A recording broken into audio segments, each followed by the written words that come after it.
The free speech battles continue on the campus, and I want to update you with the latest in the Stanford Law School free speech fight.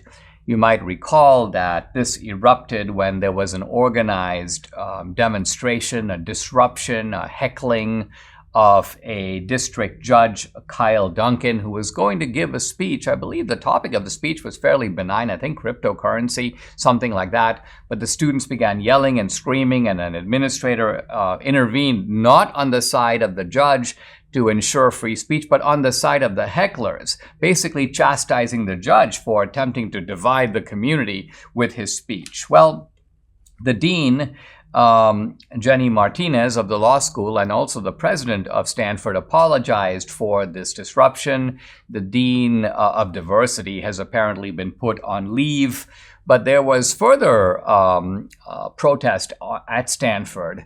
And the Stanford students, the activists, were arguing, in effect, that sure, the judge may have a First Amendment right to speech, but they have a First Amendment right to attend and to yell and scream and to shout him down. Let's call it a heckler's veto. They have a right based on free speech to exercise this heckler's veto. And now the dean of the law school, Jenny Martinez, has written a fairly detailed letter in which she lays out how Stanford Law School approaches this matter and how it's going to approach it in the future. She makes a couple of points that I want to highlight. And the first is she says, look, even though Stanford is a private institution and is not in that sense bound by the First Amendment, let's remember the First Amendment places limits on government institutions, not on private institutions. She says, nevertheless, there is a free speech provision in California's own laws. And so Stanford, as an entity in California, is obliged to respect those. She goes on to quote a legal expert on the First Amendment, and this is Dean Erwin Chemerinsky. Chemerinsky is on the left, but he's been around a long time. And he makes the point that, quote, freedom of speech does not protect a right to shout down others so that they cannot be heard. And this is a critical point, that no, it is not true that you get to shout someone else down and claim that you too are exercising your free speech. Now, why do you not get to do that?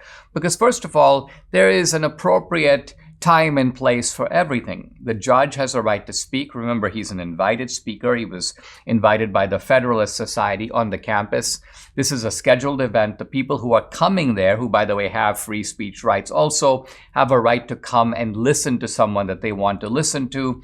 And then also the dean makes a point that can easily get forgotten. She says Stanford as an institution also has its own free speech rights, which means that Stanford can stand, as academic institutions should, on behalf of free speech and recognize that, look, we are a law school. What are universities about but places where people can engage in ideas, including disagree with each other? And what's the point of legal procedures where you go into a courtroom, you've got a prosecution, you've got a defense, you've got an adversary system that is the essence of our legal system. And so the point being that this idea that I can't stomach someone who's saying something I don't agree with is antithetical to what universities are all about, and is certainly antithetical to what the law is all about.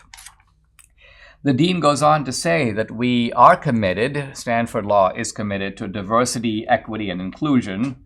This is unfortunate, but nevertheless, they have dug in on this. But she says, quote, that the university's commitment to DEI can and should be implemented in ways that are consistent with its commitment to academic freedom. In other words, just because you're heated about the trans issue or about the race issue doesn't give you the right to trample on free speech.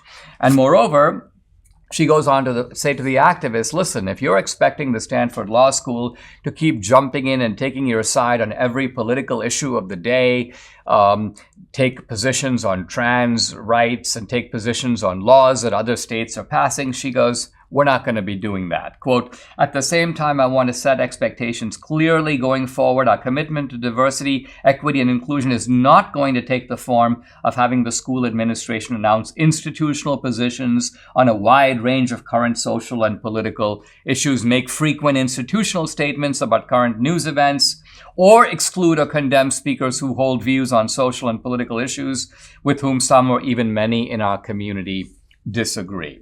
So all of this, I think, is by and large pretty good stuff coming out of Stanford.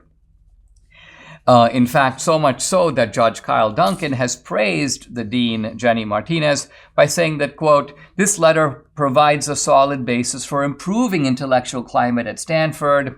But then he makes a key point, assuming its powerful words are backed up by concrete actions. And here is where I have a little bit of pause, because the dean goes on to say that the students who disrupted the event are not going to be disciplined. They're not going to be held accountable in any way. She makes the argument that that's because an administrator kind of sided with them and almost made them feel that this was okay. But the dean goes on to say, Jenny Martinez, it's not okay, and we're going to make sure that there are procedures in place to make sure this doesn't happen in the future. Of course, the proof of the pudding is going to come in the enforcement of those policies, and we'll have to see if there's a repeat of this kind of incident at Stanford Law School.